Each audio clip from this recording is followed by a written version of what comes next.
बिस्मिल्लाहिर्रहमानिर्रहीम। Dear students, अस्सलाम वालेकुम।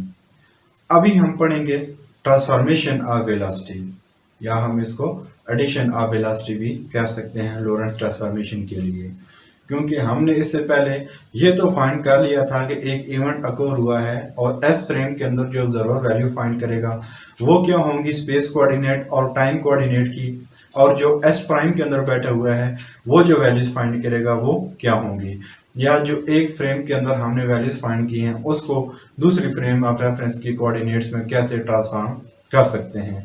अब यही काम हमने करना है कि एक फ्रेम के अंदर अगर हमने वेलोसिटी फाइंड कर ली है तो उसी वेलोसिटी को यूज करते हुए हम सेकंड फ्रेम ऑफ रेफरेंस के अंदर की वेलोसिटीज की वैल्यू कैसे फाइंड कर सकते हैं। यानी कि एक फ्रेम ऑफ रेफरेंस के अंदर वाली वेलोसिटीज को हमने सेकंड फ्रेम ऑफ रेफरेंस के अंदर वाली वेलोसिटी में ट्रांसफॉर्म करना है। तो हम वही कि हमारे पास एक फ्रेम है एस जो कि रेस्ट के ऊपर है, इसके कोऑर्डिनेट हमारे पास एस एक्स और वाई है। एक हमारे पास फ्रेम है एस प्राइम जिसके कोऑर्डिनेट हमारे पास एक्स प्राइम और वाई प्राइम है, जो कि यूनिफॉर्म वेलोसिटी v के साथ मूव कर रही है। और जो इवेंट हमारे पास है वो किसी एक जगह पे स्पेस के अंदर किसी एक जगह पे एक इवेंट अकोर हुआ है। अब ये जो इवेंट अकोर हुआ है इसका मतलब ये नहीं कि ये एस फ्रेम के अंदर अकोर हुआ है, ये इसको हम किसी भी जगह पे ड्रा कर सकते हैं, यहाँ पे किसी भी जगह पे, यानी कि स्पेस में किसी जगह पे ये इवेंट अकोर हुआ है। और ये वाला जो इवेंट अकोर हुआ है ये किसी वेलोसिटी के साथ मूव कर रहा था, यानी कि उसकी वेलोसिटी क्या होगी। तो उसकी वेलोसिटी फाइंड करने के लिए हमारे पास तीन किस्म के कोऑर्डिनेट होते हैं, एक एक्स है, एक वाई है और थर्ड वाला हमारे पास जी होगा जो कि इस डायरेक्शन में होगा। तो अब इस फ्रेम के अंदर जो ऑब्जर्वर था उसने क्या फाइंड किया कि जो ये इवेंट था वो एक्स एक्सिस के अक्रॉस वेलोसिटी के साथ मूव करेगा यू एक्स, और वाई एक्सिस के क्रॉस वेलोसिटी से मूव करेगा यू वाई, और इसी तरीके से जी एक्सिस के क्रॉस वेलोसिटी के साथ मूव करेगा यू जी, यानी कि U X U Y U Z velocity of event है according to the observer in S frame. इसी तरीके से जो ऑब्जर्वर एस प्राइम फ्रेम के अंदर बैठा हुआ है वो इसकी जो वेलोसिटी मेजर करेगा वो मेजर करेगा U X prime U Y prime and U Z prime. ये इस फ्रेम ऑफ रेफरेंस के अंदर उस इवेंट की वेलोसिटी होगी। तो अभी हम क्या करते हैं कि हम फर्ज कर लेते हैं कि हम एस फ्रेम के अंदर मौजूद हैं और हमें यू एक्स यू वाई और यू जी के कोऑर्डिनेट्स पता है और हमारे पास इसके लिए वेलोसिटीज भी हमें मालूम है। तो हम क्या करते हैं कि हमारे पास जो ट्रांसफॉर्मेशन इक्वेशन थी हमने एस फ्रेम से एस प्राइम फ्रेम के अंदर ट्रांसफर होना है। तो उसके लिए जो हमारे पास स्पेस कोऑर्डिनेट थे और टाइम कोऑर्डिनेट वो हमारे पास थे X prime is equal to gamma X minus V T, Y prime is equal to Y prime, z prime is equal to z prime and t prime is equal to gamma t minus v और c square x। ये हमारे पास coordinate थे जब हमने x y z हमें पता था और हम x प्राइम y प्राइम और z प्राइम और t प्राइम के अंदर हमने ट्रांसफर किया था। ये बात याद रखिएगा कि जो राइट हैंड साइड पे क्वांटिटीज होती है वो हमें मालूम होती हैं और जो लेफ्ट हैंड साइड पे अकेली क्वांटिटी होती है वो हमें फाइंड करनी होती है। तो मतलब हम एस से एक्स प्राइम के अंदर जाएंगे, वाई से वाई प्राइम के अंदर जाएंगे, जी से जी प्राइम के अंदर जाएंगे और यहाँ पे टी से टी प्राइम के अंदर जाएंगे। तो हम फाइंड करना शुरू करते हैं कि हमने क्या करना है कि अब हमने यू एक्स से यू एक्स प्राइम के अंदर जाना है।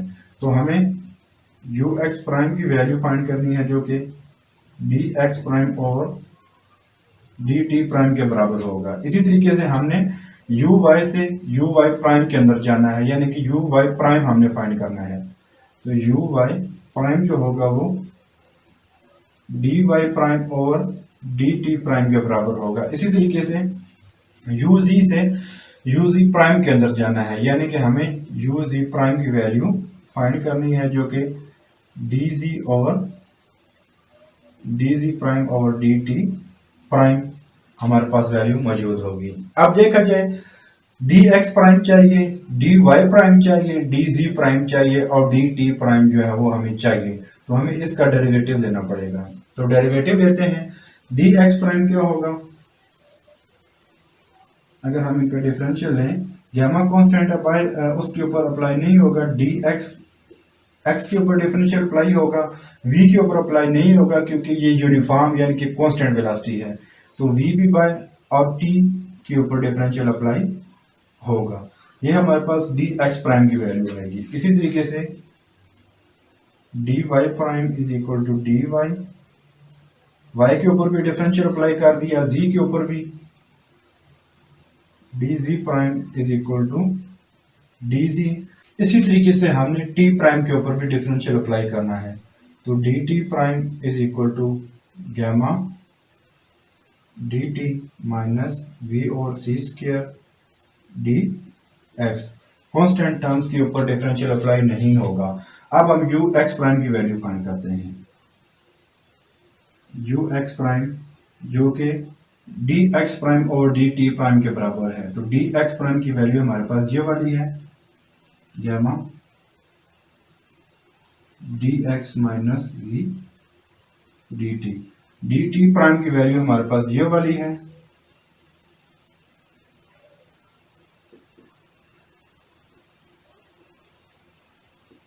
D x.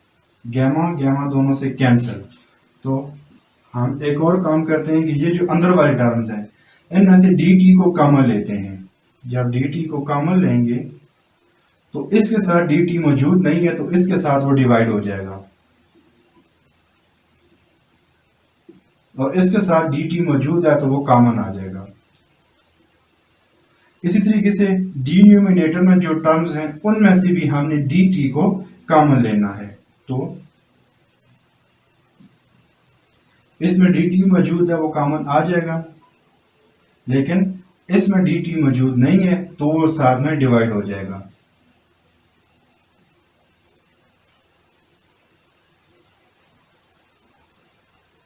तो यहां से डी टी कैंसिल, आपके पास बच जाएगा U X prime is equal to D X over D T. जिस तरीके से D X prime over D T prime U X prime के बराबर होता है, यहाँ पे D X over D T U X के बराबर होगा, जो कि इस कोऑर्डिनेट इस फ्रेम ऑफ रेफरेंस के अंदर मेजर की गई वैल्यू होगी, U X minus V over 1 minus V over C square U X. ये हमारे पास एक्स एक्सिस के क्रॉस वाली वेलोसिटी ट्रांसफर होगी, यानी कि राइट हैंड साइड पे टर्म्स कौन सी हैं, यू एक्स है जो कि हम कह रहे हैं कि इसके अंदर हमने ऑब्जर्व वैल्यू मेजर कर ली होगी। वी इस फ्रेम की वेलोसिटी है जो कि हमें पता होगी किस वेलोसिटी के साथ फ्रेम मूव कर रही है। इसी तरीके से U X V C square सारे कांस्टेंट है, मतलब ये वाली सारी की सारी टर्म हमें मालूम होंगी। तो इनकी वैल्यू पुट करके, तो बजाय इस एस प्राइम के अलग से इसको ऑब्जर्व करके वैल्यू मेजर करने का, हम ये वाली वैल्यू यूज करके यू एक्स प्राइम की वैल्यू फाइंड कर लेंगे। यानी कि इस फ्रेम के अंदर जो ऑब्जर्वर है वो इसकी कैलकुलेटेड शुदा वैल्यूज को यूज करके इनकी वैल्यूज फाइंड कर लेगा। ये तो हमारे पास एक्स एक्सिस के लिए वेलोसिटी की ट्रांसफॉर्मेशन आ गई। इसी तरीके से हमारे पास वाई एक्सिस के लिए, तो वाई एक्सिस किसके बराबर होता है, U Y prime is equal to D Y prime और D T prime. D Y prime D Y के बराबर ही है, डी टी प्राइम की ये वैल्यू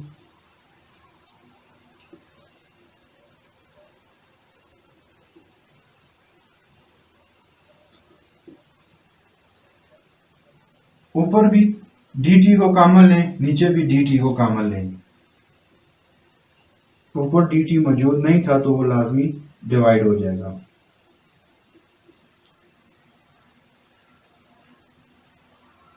गैमा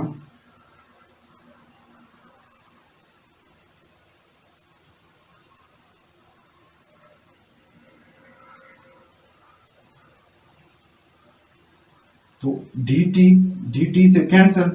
अब यहां पे इस साइड पे तो हमारे पास यू वाई प्राइम है, तो U Y prime is equal to यहां पे D Y over D T U Y के बराबर आएगा, gamma into 1 minus V over C square D X over D T U X के बराबर आएगा। तो ये हमारे पास वेलोसिटी ट्रांसफॉर्मेशन बन जाती है वाई एक्सिस के अक्रॉस। इसी तरीके से जी एक्सिस के लिए हमें फाइंड करना है यू जी प्राइम। तो U Z prime is equal to D Z किसके बराबर है, D Z prime D Z के बराबर ही है, और डी टी प्राइम की ये वाली value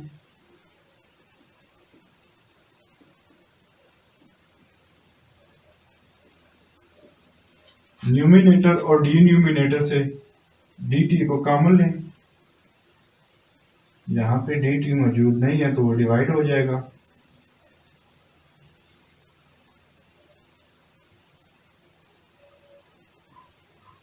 one minus V over C square यहां पे भी मौजूद नहीं है तो वो डिवाइड हो जाएगा। dt से dt कैंसिल, तो U Z prime is equal to D Z over D T U Z के बराबर आएगा। Gamma 1 minus V over C square D X over D T U X. तो ये वेलोसिटी ट्रांसफॉर्मेशन आ जाती है जी axis के across, और इनको हम बोलते हैं डायरेक्ट वेलोसिटी ट्रांसफॉर्मेशन। लेकिन इसी के बरक्स हमने रिवर्स वेलोसिटी ट्रांसफॉर्मेशन भी फाइंड कर सकते हैं, तो उसको इसी मेथड को फॉलो करते हुए आप उसको फाइंड कर सकते हैं। और ये सामने आपके पास वो सारी की सारी कैलकुलेशंस हैं जिस तरीके से आप रिवर्स वेलोसिटी ट्रांसफॉर्मेशन को परफॉर्म कर सकते हैं। एट द एंड एक थोड़ी सी समरी डिस्कस कर लेते हैं कि जब frame of reference x axis की तरफ मूव कर रही होंगी तो जो वेलोसिटी की डायरेक्ट ट्रांसफॉर्मेशन होंगी वो आपको ये स्क्रीन पे नजर आ रही है, और जो वेलोसिटी की रिवर्स ट्रांसफॉर्मेशन होगी वो ये वाली स्क्रीन के ऊपर नजर आ रही है। तो उसके बाद जब फ्रेम ऑफ रेफरेंस जो है वो वाई एक्सिस की तरफ अगर मूव कर रही हो, एक्स और जी कोऑर्डिनेट्स कांस्टेंट रहें, तो उसके लिए जो डायरेक्ट ट्रांसफॉर्मेशन होगी वेलोसिटी की वो आपको अब स्क्रीन के ऊपर नजर आ रही है, और जो रिवर्स ट्रांसफॉर्मेशन होंगी वो आपको अब स्क्रीन के ऊपर नजर आ रही हैं। और उसके बाद आखिर में जब अगर frame of reference Z axis की तरफ मूव कर रही हो और एक्स और वाई कोऑर्डिनेट्स कांस्टेंट रहें, तो उसके लिए जो वेलोसिटी की डायरेक्ट ट्रांसफॉर्मेशन होगी वो आपको अब स्क्रीन के ऊपर नजर आ रही है, और रिवर्स ट्रांसफॉर्मेशन जो होंगी वो आपको अब स्क्रीन के ऊपर नजर आ रही है। तो ये था ट्रांसफॉर्मेशन ऑफ वेलोसिटी।